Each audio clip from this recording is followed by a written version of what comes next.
آج ہندوستان کی وہ ریاست کرناٹک میں جس طرح یہ حرکت کی گئی ہے، پوری دنیا کے مسلمان اس پر افسوس کے ساتھ اس کی مذمت کرتے اور یہ بتانا چاہتے ہیں کہ تم جو حرکت کر رہے ہو یہ غیر انسانی حرکت ہے، یہ غیر فطری حرکت ہے۔ دوسروں کی بہن بیٹیوں کے ساتھ اس طرح کا سلوک کرنا کہیں بھی کبھی بھی پسند نہیں کیا گیا۔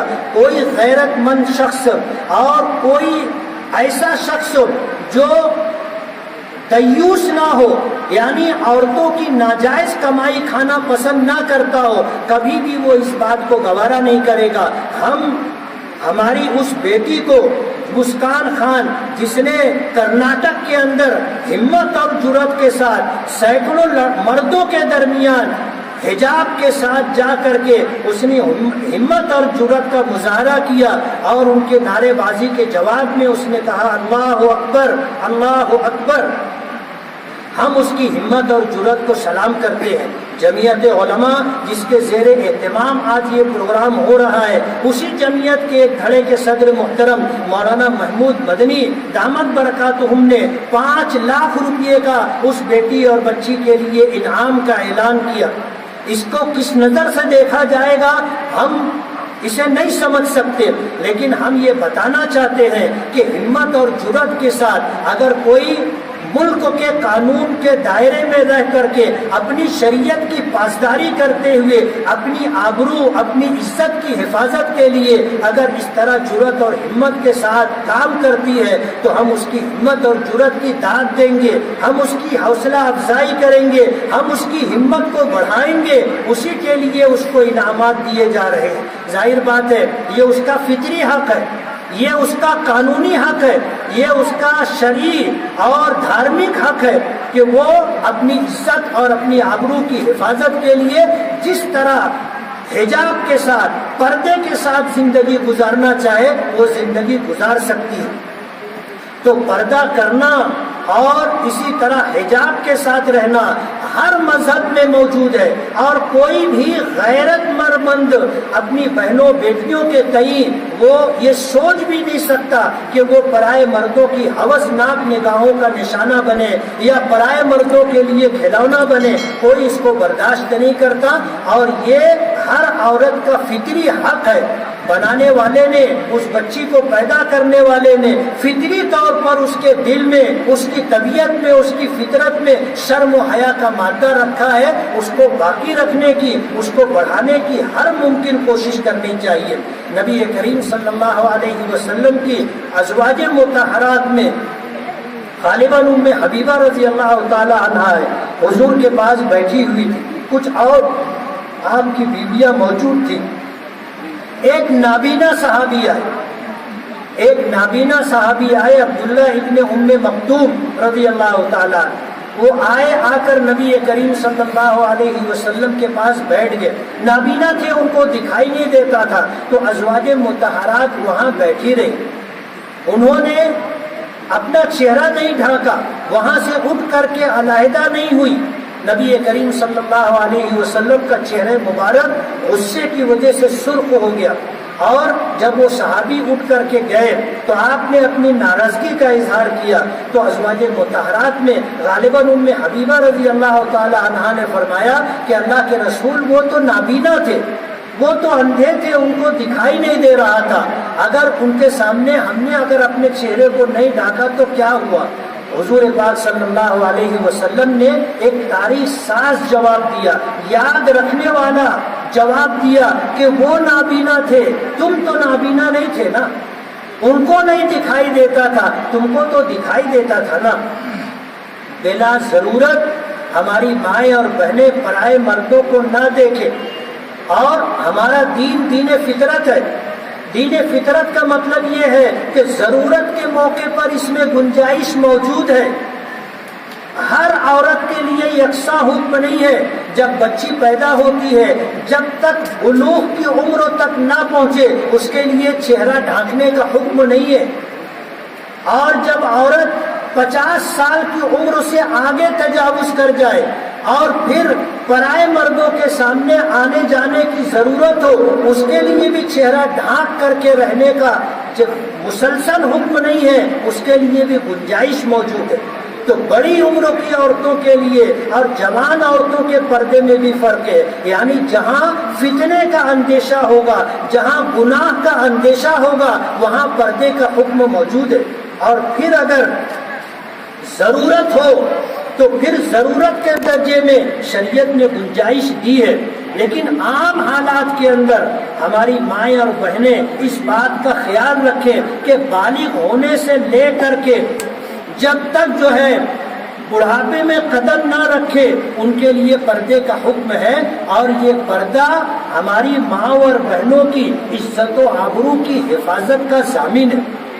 جو عورتیں پردہ کرتی ہیں، جن کو پرائے مرد کبھی نہ دیکھے ہوں، ان کے ساتھ گناہ کا تصور بھی نہیں آتا پرائے مردوں کے دلوں میں. کہتے ہیں کہ گناہ کی شروعات دیکھنے سے ہوتی ہے. پہلے دیکھتے ہیں، دیکھنے کے بعد پھر بات چیت شروع ہوتی ہے، پھر ملنا جلنا شروع ہوتا ہے، پھر وقت ساتھ میں گزارنا شروع کرتے ہیں، پھر جا کر کے آدمی آخری حد تک پہنچتا ہے. اور اگر نہ دیکھے تو آگے کے سارے جو ہے مراحل ختم ہو جاتے ہیں.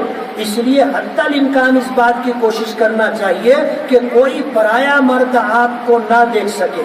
ہم نے دیکھا ہے ایسی خواتین کو بھی جو اپنا دھویا ہوا کپڑا بھی ایسے مقام پر سوکھنے کے لیے ڈالنا پسند نہیں کرتی تھی جہاں پرائے مردوں کی نظر پڑتی. اپنی ماں اور بہنوں کو میں یہ کہنا چاہوں گا، آپ خود بھی پردہ کریں اور پردہ کرنے کے ساتھ ساتھ اپنے گھر میں پردے کا ماحول بنائیں.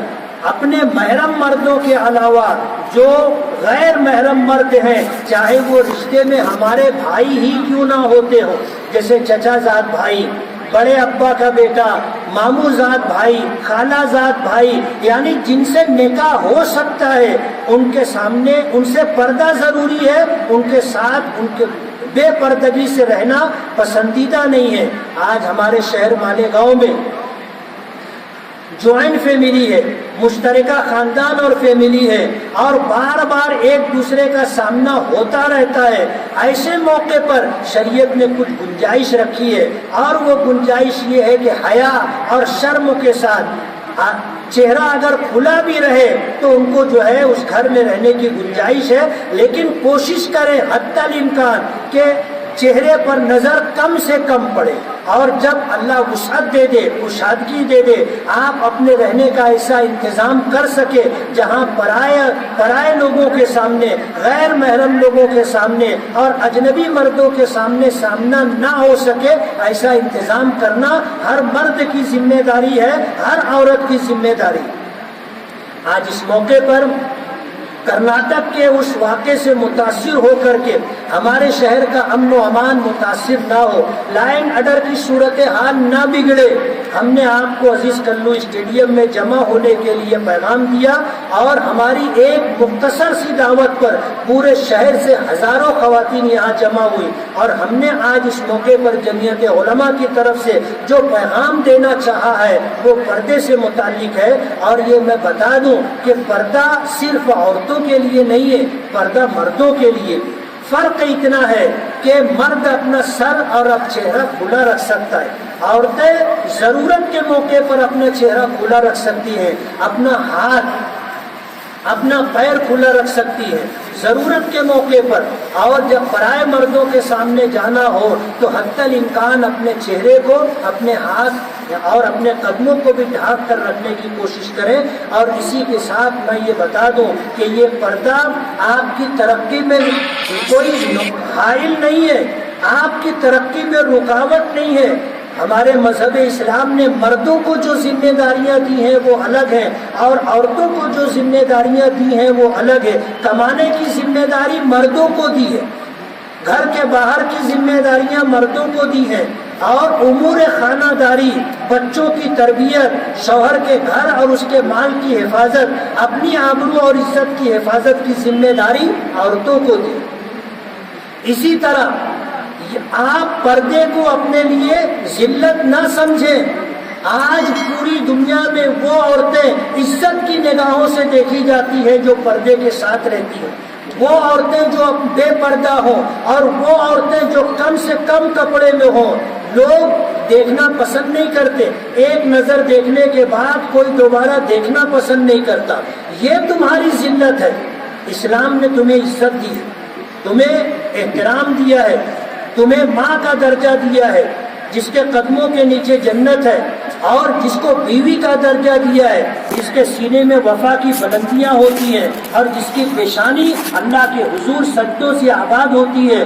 بہن کا درجہ دیا ہے کہ بہن رحمت میں رحمت ہوتی ہے. بیٹی کا درجہ دیا ہے کہ بیٹی باپ کے لیے غیرت، عزت اور عصمت ہوتی ہے. یہ ساری چیزیں آپ کو شریعت نے عطا کی ہے، اور اس کائنات کے پیدا کرنے والے نے آپ کو یہ مقام دیا ہے. میں آپ کو یہ بتانا چاہتا ہوں کہ پردہ آپ کی عزت کا اور آپ کی آبرو کا محافظ ہے. ہماری مائیں اور وہ مائیں اور بہنیں جو پردہ کرتی ہے کبھی گناہ میں مبتلا نہیں ہوتی. بے پردگی کے ساتھ زندگی گزارنے والی ہماری بہنیں بیٹیاں ہی بے روی کا شکار ہوتی ہیں. اس لیے ہم بچپن سے اپنے گھروں میں غیرت کا اور اپنی عزت و آبرو کی حفاظت کا ماحول بنائیں. چھوٹی چھوٹی بچیوں کو بھی بغیر آستین کا کپڑا اور کھلے سر نہ رہنے دیں. ان کو بچپن سے اس بات کا عادی بنائیں کہ وہ اپنے جسم کو مکمل ڈھانکنا اپنے لیے ضروری سمجھتی ہو، اپنا سر ڈھانک کر کے رکھنا ضروری سمجھتی ہو، اور بلا ضرورت پرائے مردوں کے سامنے جانا اپنے لیے خطرہ سمجھتی ہوں. یہ ماحول ہمارے گھر کا ہونا چاہیے. میں جمعیت علماء کی طرف سے آنے والی تمام بہنوں اور بیٹیوں کا، اپنی ماؤں کا شکر گزار ہوں کہ آج کے اس ماحول میں ہم نے ایک آواز دی کہ پردے کے ساتھ ہمیں رہنا ہے. آج پردے کا مظاہرہ کرتے ہوئے تمام ہماری بہنیں، بیٹیاں، مائیں برقع پہن کر پردے کے ساتھ آئی ہیں. کل کا دن یوم حجاب کے طور پر جمعیت علماء نے منانے کا حکم دیا ہے. ہم یہ کہیں گے کہ پورے شہر کے اندر کوئی ماں، بہن، بیٹی، کسی کی بیوی بے پردہ نہ رہے، بغیر برقعے کے کہیں آنا جانا نہ رکھے.